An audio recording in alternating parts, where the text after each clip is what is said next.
ሰላም ሰላም ናይ መረባና ሚድያ ተኸታተልቲ ደሓንዲኹም ኣነ ሰላም የእግዚአብሔር ይመስገን ከማይ ሰላም ክትሉ በዓልቲ ምሉእ ተስፋየ እምባርከስ ንሎሚ ማህሪ ዝኾነ ዛንታ ሒዘ መፅእ ኣለኹ እስካዕ መወዳእታ ሰናይ ጻንሒት እምባርከስ ናይ ሎም መዓልቲ ቀይሕ መስመር ይሃልወና እትብል ዛንታ እያ ክሳዕ መወዳእታ ሰናይ ጻንሒት ኣብ ሓንቲ ጽምው ዝበለት ዓዲ ሓንቲ ገዚፍን ጥንታዊትን ኦም ነበረት። እዛ ኦም ብሰንኪ ኣብ ትሕቲኣ ዝነበረ ሓደገኛ ተመን ካብቲ ቦታ ጽላልን ዕረፍትን ናይ ምንጪ ፍርሕን ስግኣትን ተቐየራ ነበረት። እቲ ተመን ብመንዝፉኡ ዝፍለጥ ኣብቲ ጽላል ዝደለየ ይኹን ቢጌጋ ዝሓልፍ ሰብ ወይ እውን እንስሳ ብዘይ ምሕረት እናነኸሰ ይቐትል ነበረ። ኣብ ዓመታት ብዙሓት እንስሳ ዘቤትን ዋላ ብሓንሳብ ብጥቓን ዘይቐርቡ ሰባትን ግዳይ ናይቲ ተመን ኮይኖም ነበሩ። እዚ ድማ ንሰብ እቲ ከባቢ ብርቱዕ ፍርሒ ይሕድረሎም ነበረ። ወላዲ ንደቆም ናብቲኦም ገጽኩም ኣይትግበሩ እናበሉ የጠንቅቕዎም ነበሩ። ጓሶት ንማሎም ካብቲ ከባቢ ይርሕቁ ነበሩ። እታ ኦም ዋላ እኳ ብልምዕታን ብዓብይን ጽላልን ትማረኽ እንተነበረት ከም መቓብር ሱቕ ኢላ ትረአ ነበረት። ገለ ሰባት እቲ ተመን ካብ መጀመርትኡ ከምዚ ኣይነበረን ይብሉ ነበሩ። ቅድም ሰባት ንዕንፀይቲ ክብሉ ወይ ካሊእ ሞዓሊ እታ ኦም ክቐርብዋ ከለዉ ንተመን ከም ዘይርእይዎ ኮይኖም ከም ዘጨንቕዎ ዋላ እውን ብዕንፀይቲ ከም ዝወቕዕዎ እዚ ድማ ንኹሉ ሰብ ከም ጸላኢኡ ክርኢ ከም ዝነበሮ ይዛረቡ ነበሩ። ግን እዚ ወረ ጥራይ እዩ ዝነበረ። ርግፀኛ ዝኾነ ግን ሕጂ ናብኡ ዝቐረበ ሞት ከም ትጽበዮ እዩ። ካብ ዕለታት ሓደ መዓልቲ ኣብቲ ናይ ቀትሪ ሓሩር ኣብ ቀትሪ መዓልቲ ሓደ ሽማግለ ሰብኣይ ናብኡ ገጹ ብድኻም ክዳውንቱ ዝኣረገን ናብቲ ዓዲ ኣተወ። እዚ ሰብኣይ ብጥበቡን ብህዱእ ባህሪኡን ኣብ ዝኸዶ ቦታ ዝፍለጥ እዩ ዝነበረ። ነዊሕ መንገዲ ስለ ዝተጓዓዘ ብርቱዕ ድኻምን ጽምእን ተሰምዖ። ዓይኑ ኣብቲ ከባቢ ከዋጅብ ከሎ እታ ኣብ ወሰን ዓዲ እትረአ ልምዕ ዝበለት ገዚፍ ኦም ረኣያ። ጽላላ ካብ ርሑቕ እናመለለ ንዕረፍቲ ዝበለጸ ቦታ ከም ዝረኸበ ሓሰበ። ኣንፈቱ ናብኣ ገበሮ። ልክዕ ናብታ ኦም ገጹ ክቐንዕ ከሎ ካብቲ ከባቢ ዝነበሩ ሰባት ብድንጋጸ ረኣይዎ።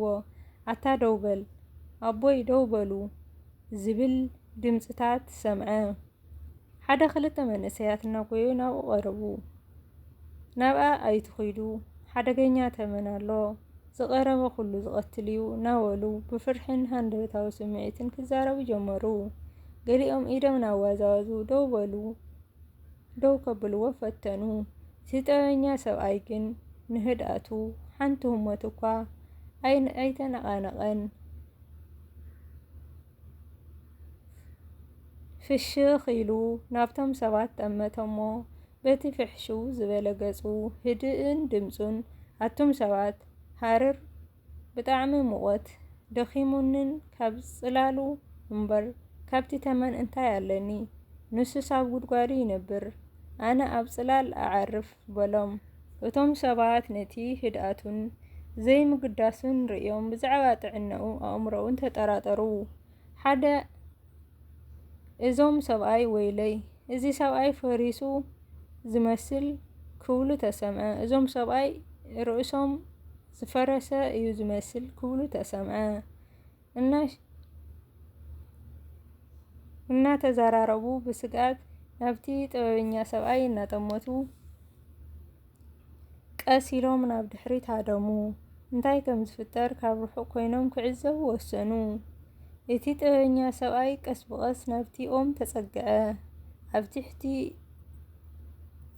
እቲ ኣብ ትሕቲ ሱር እታ ኦም ዝነበረ ተመን ክሽዒ ድምፂ ሰምዐ።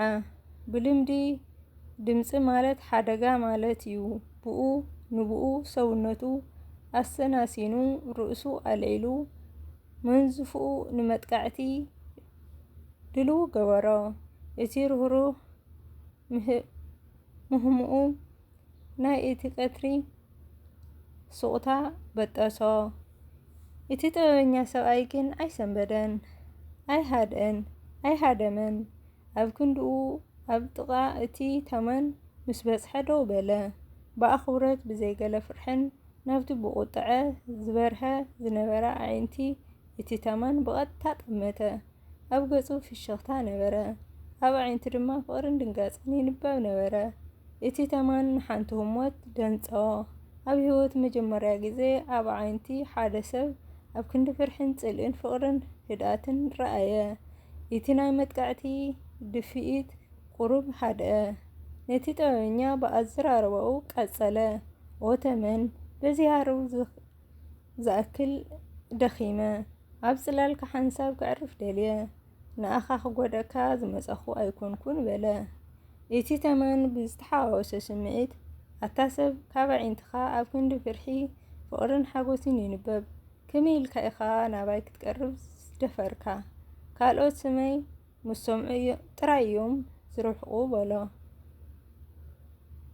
ኣብ ድምጹ ንኽያ ኣይነበረን። "ኣነ ንምንባር ዝብህግ ወይ ንሞት ዝፈርሕ ሰብ ኣይኮንኩን። ኣብ ምድሪ ዘፍርሐኒ ነገር የብለይን" መሊሱ እቲ ጠቢብ። "የግዳስ ንስኻ ኢኻ ትፈርሕ። ንስኻ ኢኻ ኩሉ ዝቐርበካ ክጐድኡኒ ወይ ክቐትሉኒ እዮም ኢልካ ብፍርሒ ተደሪኽካ እትነክስ። ግን ኣይትጋገ። ዝቐረበካ ኩሉ ክጐድኣካ ማለት ኣይኮነን። ፍቕሪ ዘለዎም ሰባት እውን ኣለዉ። ስለዚ ንዝቐረብካዮ ኩሉ ብፍርሒ ተደሪኽካ ኣይትንከስ። ዕድል ሃቦም፣ ፈትኖም" በሎ ብልውሃት። ዘረባ ንድኣትን ናይቲ ጥበበኛ ሰብኣይ ኣብ ልቢ እቲ ተመን ዓሚቝ ጽልዋ ገበረ። ንመጀመርያ ግዜ ብዛዕባ ህይወቱን ተግባራቱን ክሓስብ ጀመረ። እቲ ጥበበኛ ሰብኣይ ንሓጺር እዋን ኣብቲ ጽላል ዓሪፉ "ሰላም ንዓኻ" ኢሉ ንጉዕዞኡ ቀጸለ። ድሕሪ ምኻድ እቲ ጥበበኛ ሰብኣይ እቲ ተመን ተለወጠ። ነቲ ምክሪ ኣብ ግብሪ ከውዕሎ እውን ወሰነ። ንዝቐረቡ እንስሳታት ወይ ሰባት ክዕዘብ እምበር ክነክስ ኣይፈተነን። መጀመርያ ሰባት ብጥንቃቐን ብፍርሕን ይቐርቡ ነበሩ። ገለ ደፋራት ቆልዑ ካብ ርሑቕ ኮይኖም እምኒ ክድርብዩን እንተፈተኑ እኳ እቲ ተመን ከምቲ ልሙድ ብቁጥዐ ኣብ ክንዲ ምምላስ ስቕታ መረጸ። ቀስ ብቐስ ሰባት ነቲ ለውጢ ክዕዘብዎ ጀመሩ። "እቲ ተመን ዝነክስ ዝነበረ ጠፊኡ" ዝብል ወሬ ተላብዐ። ፈለማ ብጥርጣረ ድሕሪኡ ብተስፋ። ገለ ሰባት ቀስ ኢሎም ክቐርብዎ ጀመሩ። ገለ ቆልዑ ንመጀመርያ ግዜ ናብታ ኦም ቀሪቦም ኣብ ጽላል ተጻወቱ። እቲ ተመን ስቕ ኢሉ ይዕዘቦም ነበረ። ድሕሪ ቁሩብ ግዜ ገለ ካብቶም ደፋራት ብዕንጨይቲ ቀስ ኢሎም ክትንክፍዎ ፈተኑ። እቲ ተመን ስቕታ ምስ መረጸ ድፍረቶም ወሰኸ። ገለ ሰባት ምግብን ማይን ክቐርብሉ ጀመሩ። እቲ ተመን ምስ ሰባት ክላመድን ጀመረ። ነቲ ናይ ነዊሕ ዓመታት ፍርሒ ቀስ ብቐስ ናብ ምፍዛዝን ምልምማድን ተቐየረ። እቲ እዋን ሰላምን ምልምማድን ግን ነዊሕ ኣይጸንሐን። እቲ ፍርሒ ምስ ተወገደ እቲ ኣኽብሮት እውን ተረፈ። ሰባት ብፍላይ ድማ ገለ ካብቶም ሕማቕ ባህሪ ዘለዎም ነቲ ዘይምንካስ ናይቲ ተመን ከም ድኽመት ወይ ከም ዘይምክልኻል ቆጸርዎ። እቲ ቀደም ዘፍርሖም ዝነበረ ተመን ሕጂ መጻወቲ ኾኖም። ንኣሽቱ ቆልዑ ካብ ርሑቕ እምኒ ምድርባይ ሓዲጎም ብኢዶም ምድህሳስን ጮርኡ ክስሕብዎን ብበትሪ ክወቕዕዎን ጀመሩ። ዓበይቲ መናእሰያት ነቲ ተመን ከም መርኣያ ትብዓቶም ክወስድዎ ጀመሩ። ከልዕልዎን ክውርውርዎን ብእግሮም ከናሽውዎን ከጨንቕዎን ፈተኑ። ገለ ካብቶም ዓበይቲ ሰባት እኳ ብዘይ ጥንቃቐ ኣብ ጥቕኡ ይሓልፉ ሓንሳብ እውን ብጌጋ ይረግጽዎ ነበሩ። እቲ ተመን እናተሰቐየ ኸደ። እቲ ቀደም ዝነበሮ ክብሪ ተመንኮሰ። ሰውነቱ ብመቑስቋልን ብድኻምን ተመልአ። ጉስቋልኡ ቀሳቒሱ ኣብቲ ዝለመዶ ጽላል እናጠመተ እናተጠወየ ስቃዩ ንውሽጡ እናሓዘነ ንምንታይ እቲ ጠቢብ ዝበሎ ከም ዝገበረ ሓንሳብ ይጠራጠር ነበረ። እቲ ፍቕርን ምሕረትን ዘርኣየሉ ዓለም ሕጂ ብጭቃነ ይቆፅዖ ነበረ። ሓደ ኣካል መዓልቲ እቲ ጥበበኛ ሰብኣይ ድሕሪ ብዙሕ መዓልቲ እቲ ጥበበኛ ሰብኣይ ናብቲ ዓዲ ተመሊሱ መጸ። ነቲ ቀደም ዘዕረፈሉ ዘዘራረቦን ተመን ክበጽሖ ደለየ። ናብታ ኦም ምስ ቀረበ ግን ብብርቱዕ ጓሂ ተሰምዖ። እቲ ቀደም ንቑሕን ሓያልን ዝነበረ ተመን ሕጂ ጐስቂሉ ተሳቒዩ ኣብ ገጹ ናይ ጓሂን ስቓይን ምልክታት ኣንጸባሪቑ ረኣዮ። ብዙሓት መጐስቆልቲ ኣብ ሰውነቱ ነበሩ። እቲ ጠቢብ ቀስ ኢሉ ኣብ ጥቓኡ ኮፍ በለ። እንታይ ኮይንካ ኢኻ ዓርከይ በለ ብርሕራሄ ዝተመልአ ድምፂ። እንታይ ኣጓኒፉካ እዩ ከምዚ ዝቖሰልካን ኢሉ ሓተቶ። እቲ ተመን ርእሱ ቀስ ኣቢሉ ኣልዒሉ ኣብ ኣዒንቱ ንብዓት ዝመስል ነጸብራቕ ነበረ። ብዝተሰበረ ድምፂ ጥበበኛ ሰብኣይኻ ኢለ ምኽርኻ ሰሚዐ። ምንካስ ምስ ገደፍኩ እኒኦ ከምቲ ትርእዮ ዘለኻ መጻወቲ ንእሽተይን ዓበይትን ኮይነ። እቲ ፍርሒ ምስ ከደ ኣኽብሮት እውን ምስኡ ከደ። እቲ ዘይነክስ ተመን ዘይኮነ ቆጸርዎ። እቲ ጥበበኛ ሰብኣይ ኣይ ምኽረይ ብትኽክል ኣይተረድአካን ማለት እዩ። ንዝረኸብካዮ ኩሉ ኣይትንከስ እምበር ንርእስኻ ኣይትከላኸል ኣይበልኩኻን በሎ። እቲ ጥበበኛ ትዕግስቲ ዓብዪ ነገር እኳ እንተኾነ ደረት ክህልዎ ይግባእ። ንኹሉ ነገር ቀይሕ መስመር ኣለዎ ይብል። ነዚ ጽሑፍ ደስ ዝበለኩም ሼር፣ ላይክ፣ ሳብስክራይብ ብምግባር ቤተሰብ ይኹኑ። ከይንውሐኩም ንሎሚ ዝነበረ ናጻነት ነዚ መስል ስጋዕ ብካልእ ቪድዮ ንረኸብ። ሰሰናዩ